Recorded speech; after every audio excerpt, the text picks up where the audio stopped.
ಅವತ್ತು ನಾವು camera hiding ಅಲ್ಲಿ ಇತ್ತು ಶೂಟ್ ಮಾಡ್ತಾ ಇದ್ವಿ. ನನ್ನ ಪಾಡಕ್ಕೆ ನಾನು ನಡ್ಕೊಂಡ್ ಬರ್ತಾ ಇದ್ದಿದ್ದೆ. ಐ ಥಿಂಕ್ ವಿಜುವಲ್ಸ್ ರಿಲೀಸ್ ಮಾಡಿದ್ದೇವೆ ಆಲ್ರೆಡಿ. ಒಂದು ಶಾರ್ಟ್ ಇದೆ ಮೆಜೆಸ್ಟಿಕ್ ಬಸ್ ಸ್ಟಾಪ್ ಅಲ್ಲಿ. ನಾನು ಇಳ್ಕೊಂಡು ಬರ್ತಾ ಇದ್ದೀನಿ.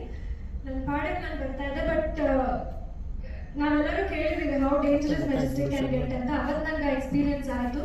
ನಾನು ಏನೂ ಮಾಡಿಲ್ಲ, ನಾನು ನಡ್ಕೊಂಡು ಬರ್ತಾ ಇದ್ದೆ. ಯಾರೋ ಒಂದು ಮಿಡಲ್ ಏಜ್ ಒಬ್ರು ವ್ಯಕ್ತಿ ಮ್ಯಾನ್ ಬಂದು ಅವ್ರೇನೋ ಹೇಳಿದ್ರು ನನಗೆ ಅದು ಕ್ಲಿಯರ್ ಆಗಿ ಅರ್ಥ ಆಗಿಲ್ಲ. ಅವ್ರ ಭಾಷೆ ಕನ್ನಡನೇ ಇತ್ತು, ಬಟ್ ನನಗೆ ಅರ್ಥ ಆಗಿಲ್ಲ. ಬಟ್ ಅವ್ರ ಇಂಟೆನ್ಷನ್ ಏನು ಅಂತ ಇಟ್ ವಾಸ್ ವೆರಿ ಕ್ಲಿಯರ್. ಒಂದು ಒಬ್ಳೆ ಹೋಗ್ತಾರೆ ಹುಡುಗಿನ ಅಪ್ರೋಚ್ ಮಾಡಿ ಬೇರೆ ರೀತಿಯಲ್ಲಿ ಅವ್ರು ಮಾತಾಡಿದ್ರು. Immediately before I could react ನಮ್ಮ ಟೀಮ್ ಎಲ್ಲ ಬಂದು, ಅಪ್ಪ ಬಂದರು, ನಮ್ಮ ಡೈರೆಕ್ಟ್ ಏಟೀಸ್ ಎಲ್ಲರೂ ಬಂದು they took care of the situation. But ಅವತ್ತು ಅನಿಸ್ತು ಹೆಣ್ಮಕ್ಳಿಗೆ ತುಂಬ ತುಂಬ ಹೇಳ್ತಾರಲ್ಲ ಸರ್, ಮೈ ತುಂಬ ಬಟ್ಟೆ ಹಾಕೊಂಡ್ರು ಬಿಡಲ್ಲ, ನೀವು ನಾವು ಯಾವುದೇ ಜಾಗಕ್ಕೆ ಹೋದ್ರು. ಸೊ ಅದೆಲ್ಲ ಒಂದು ಎಕ್ಸ್ಕ್ಯೂಸಸ್ ಅಲ್ಲ. They want to trouble you. ಖಂಡಿತ ಅವ್ರು ಬಂದು ತೊಂದರೆ